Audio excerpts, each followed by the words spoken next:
ফরিদপুরে পেঁয়াজের বীজ আবাদ করছেন কৃষক। গেল বছর বীজের ভালো দাম পাওয়ায় লাভের আশায় এবছর আরও বেশি জমিতে উচ্চ ফলনশীল জাতের পেঁয়াজ বীজ আবাদ করেছেন তারা।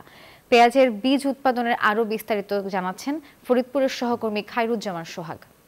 এই মুহূর্তে দাঁড়িয়ে আছি ফরিদপুর সদর উপজেলার অম্বিকাপুরী ইউনিয়নে, যেখানটাতে বিস্তীর্ণ মাঠ জুড়ে কৃষকেরা পেঁয়াজ বীজ আবাদ করেছেন।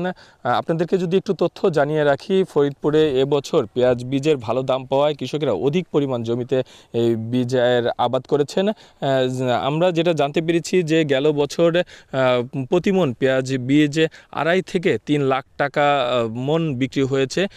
আর এই কারণে এবছর বেশি পরিমাণ জমিতে কৃষকরা পেঁয়াজ বীজ আবাদ করেছেন। আমি কথা বলতে চাই এমনই এক পেঁয়াজ বীজ চাষির সঙ্গে, যেখানটাতে তিনি প্রায় 100 একর জমিতে পেঁয়াজ বীজ আবাদ করেছেন। আমি আপনাকে জানতে চাই এই বেশি পরিমাণ পেঁয়াজ বীজ আবাদ করার কারণটা কি, কেমন কি খরচ হয়েছে আপনার? আলহামদুলিল্লাহ, এবছরে এবার 80 থেকে 90 একর জমিতে আমি পেঁয়াজের বীজ আবাদ করেছি। গত বছর যে আমি ভালো দাম পেয়েছি, এই বছরে সেই কারণেই আমি জমি বাড়াইছি এবং এই বছরে আমার প্রায় 2.5 থেকে 3 কোটি টাকার মতো খরচ হয়েছে। বিভিন্ন ব্যাংকের সহযোগিতায় আমি এই পেঁয়াজগুলো রোপণ করতে পারছি।